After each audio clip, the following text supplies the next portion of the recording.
Came back. Person didn't get on.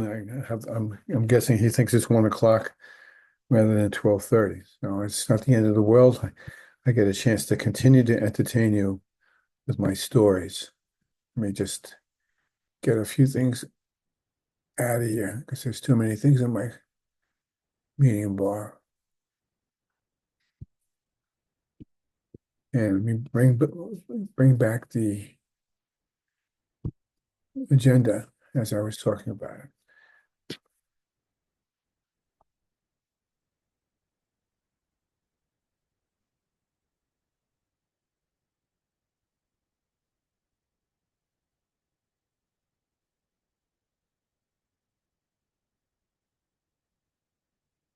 Here we go. There we go. And we're back. All right. So we did power boundaries. And I was talking about the knowledge piece and giving you an anecdote about that. And there's also the matter of kumbaya. That is to say, the group dynamics, the ability to have certain understandings about how to interact with each other, and the relationships issue. I'm going to come back to that in a few minutes. That's got to be there too. Truth of the matter is that teachers aren't really good in groups because they're too busy saying, I think. Well, I think, well, I think, and they're not really listening to each other. It's a skill, and I'm not, I had to learn it, to be quite frank, uh, and still learning how to be better at it when we're talking about dialogue. So when you think of knowledge, you think of two premises: the knowledge, the content, the basis for whatever it is you're trying to solve. And the other piece of it would be the information gather, I guess is a better way to put it. And the other way, no, not information gathering, it would be the skill sets that you have. And then the other piece of that would be the human relationships issue. It has to be part of what a good group is about. It doesn't mean you have to invite each other to each other's pajama parties, but does mean you need to know how to coexist into dialogue. The third piece also has two parts, and it's simpler. It's about information slash communication slash input slash two-way input. On the one hand, the simple one is information stands for data. Yes, data, that four-letter word. Two kinds of data at minimum, being one being quantitative data, if it's about achievement issues, and the other one would be about qualitative data, what's what people are thinking and feeling. And to ignore one over the other is a mistake. You need to make sure that both of those sources are available so that the group knows what it needs to know in order to move forward. It's also a matter of communicating what you do. How many times have you been in a faculty room and someone just come from the meeting and shaking their head and you say, well, how did the meeting go? And the person says, holy heavens, you just don't know. I have no idea what we did. I have no idea what I don't know what I mean. So that's one way to look at it. The other one is too is even more complicated. If, for example, you have parents or a union persons there or a certain department, it's imperative, not just like a luxury. It's imperative to go forward to say, I got to tell them what we're thinking about. We're thinking about getting rid of all cell phones. Sounds like a good idea. That's what's on the table for conversation. And someone in the faculty room says, I don't think so. Let's talk about that. You got to listen to those people and then digest what they say and bring it back. We had an election yesterday. There's a new Congress, I understand.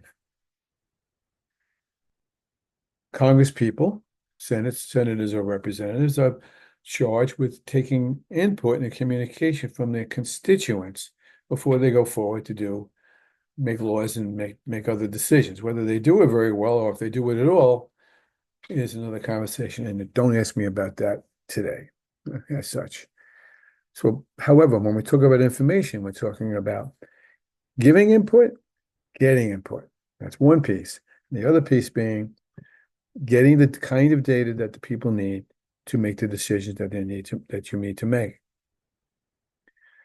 As we go down the line, we see SMART goal. By the way, again, these are in order of strength by research. We just talked about what SMART goals were a few minutes back. the goals need to be specific, measurable, and so on. So they know what they're working on. So they're just not bouncing off each other and looking at each other. I ran a group yesterday with a high school group, and they didn't get this. I had to really hit it hard because they wanted to set up a big project with kids in a high school. It was a great idea, but they were going to give the kids all kinds of latitude about how they wanted to perform the task. And it was sort of like a Shark Tank kind of thing. And they gave so many choices to the kids that I said, this is going to be a problem unless you narrow the choices or at least explain more carefully what the choices may be.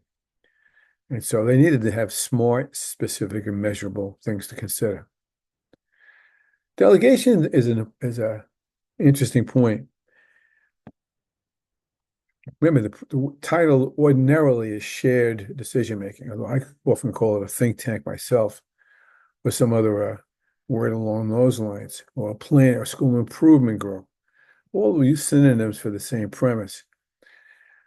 What happens is there may be, I'm making up a number, 8 people in the group, different kinds of stakeholders. And ideas begin to evolve if you've been teaching them how to think creatively for a purpose. That will be your SMART goals. And suddenly there's a lot of things to do. And there's only 8 of you.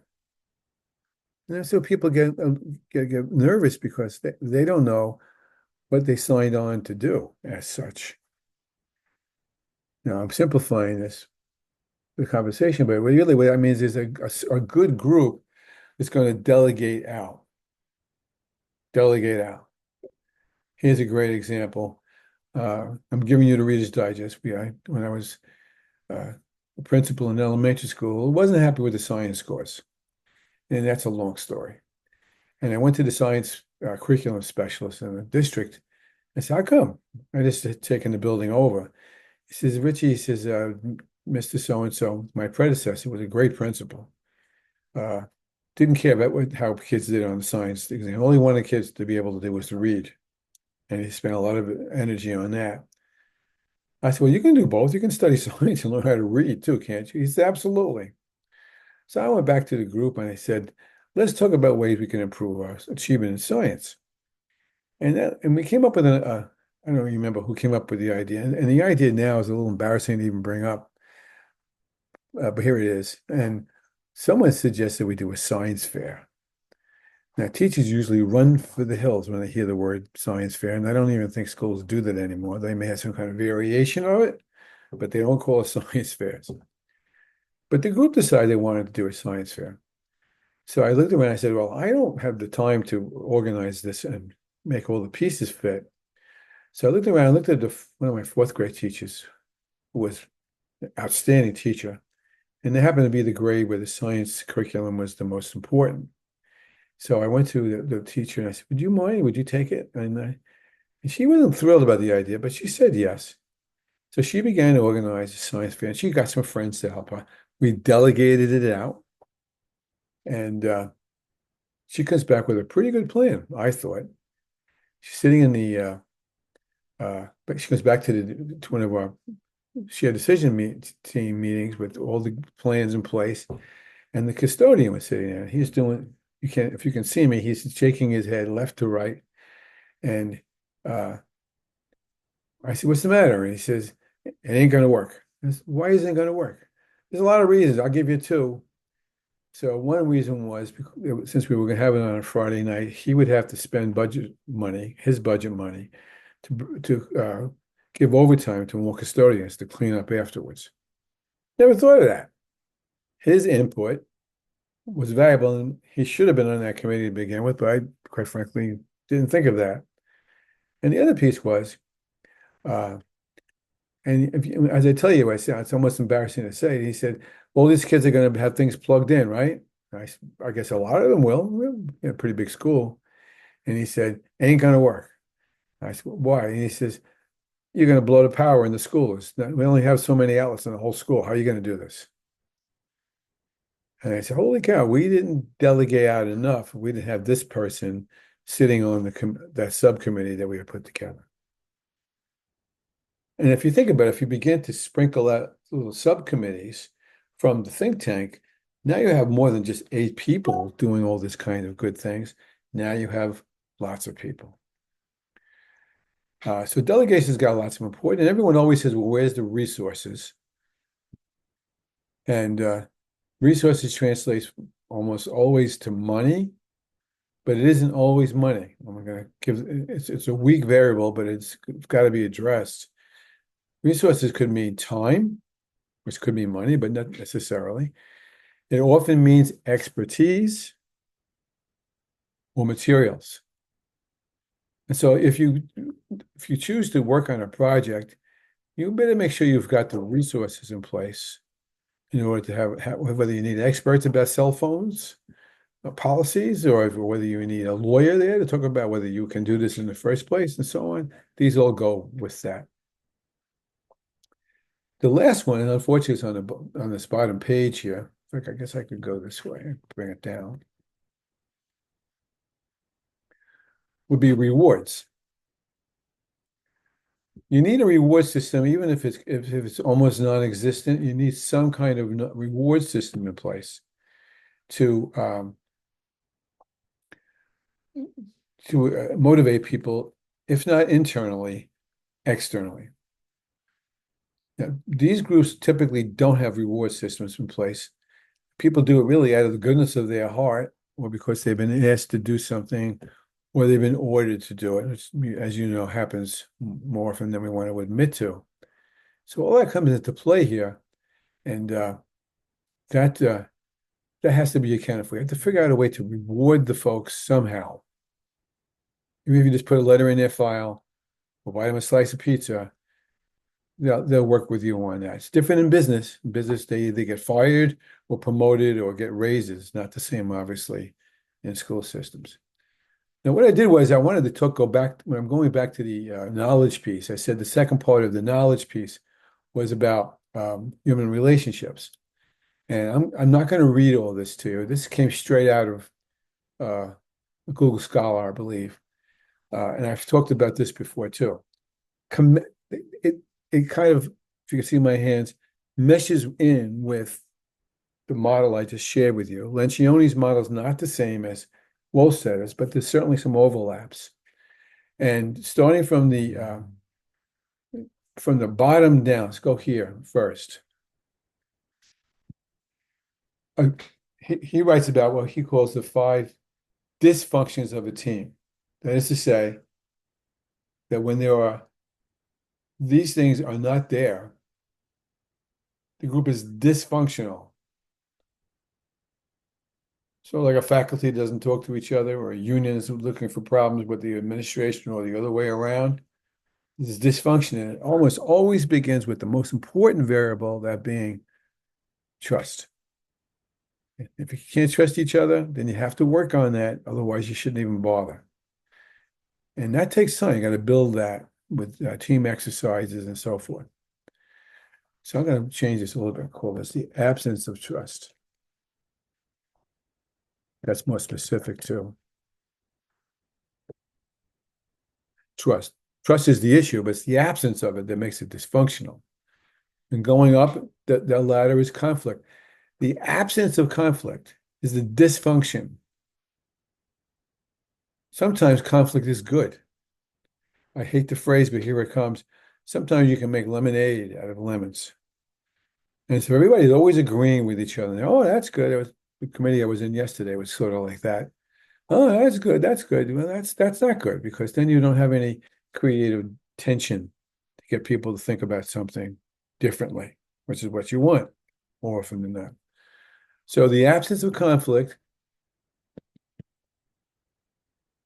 has to be addressed and filtered for. Believe it or not, and then they're going up the ladder in terms of the weakest strengths, but in the middle of all this is the absence of commitment. Again, the group I was in yesterday, there was one guy, wasn't a bad guy. He sounded like he was a pretty good teacher, but he just wasn't willing to commit to anything. He works too hard. He had a second job, this whole thing. And Actually, the chairperson kind of hung with him a little bit, and he began to see the light as we moved through the process. And he wasn't particularly committed to something. And you see that, especially if people get ordered to be on a committee because they need tenure, or they want to put something on their end of the year file. Pardon me for being sarcastic, but it does happen. And so if the group isn't committed to what the charge is, then don't bother. They may catch fire a little bit if you keep them at it, but it's going to be a struggle. And what happens in schools too, sort of goes back to that reward system I mentioned before. These groups aren't particularly accountable for anything. Again, if this were a business and you got charged with making a new something, I don't know, a new baseball bat, and you didn't make it, you'd be fired, or they'd want to know why you didn't do it. If you don't increase the science achievement, nobody's going to get fired. Let's be honest. And the teachers kind of inherently understand that, stakeholders. Parents don't get fired. And so they have to kind of buy the vision to be accountable rather than to accept it being drilled into them from some arbitrary on high, top down kind of person. And what also happens in school districts, unfortunately, we give a lot of lip service to results and data, but we don't necessarily pay attention to it. So the question always has to be asked, how will we know whether what we worked on will work? Interestingly enough, we did the science fair for a couple of years. The science scores went up pretty high. Some things followed from that, which is also a big major reason why. Although I would never necessarily advise you to run a science fair. Other kinds of things maybe, but not that. Now, all this business here is the same thing. I just copied this straight from Google. It's not original. But if you take Lencioni and you make a Venn diagram, put him together with Priscilla Wohlstetter, you've got your arms around issues and how you have to be sometimes the orchestra leader, but sometimes the jazz ensemble leader. It's two different things. The orchestra leader has music in front of him and a baton and knows how to get the trombones to play while the strings are getting ready to play the next piece, and they have it all woven together. Yes, you can orchestrate, but there's also people who do jazz ensembles. In a jazz ensemble, different story, right? In a jazz ensemble, they kind of feed off each other. And I love this word, and organically catalyze each other.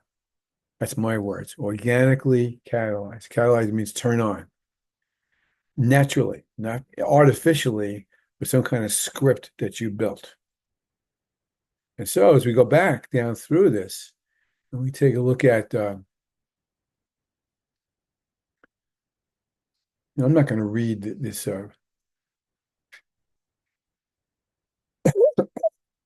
case study, but the case study is about a shared decision-making team, school improvement team, they call it. It doesn't meet. It finds reasons why they can't do things. And then the question becomes, and I'm not going to read this to you, is to try to figure out what you as leader have to do to pull that together. I like some of the suggestions on 134, and I don't like all of them though. I wonder which ones you would like. And I think you can comment to this in your discussion question assignment, which you have down here. Now, what I didn't do is room, and I'll save room for next week. I think I talked too much already. All right, so that's the plan for having bringing 12, or rather 11A forward to 11:25, 11:15. I'm sorry, and I will see you Thursday night before you perhaps even see this video. Enough said. Asynchronous means you decide, not me.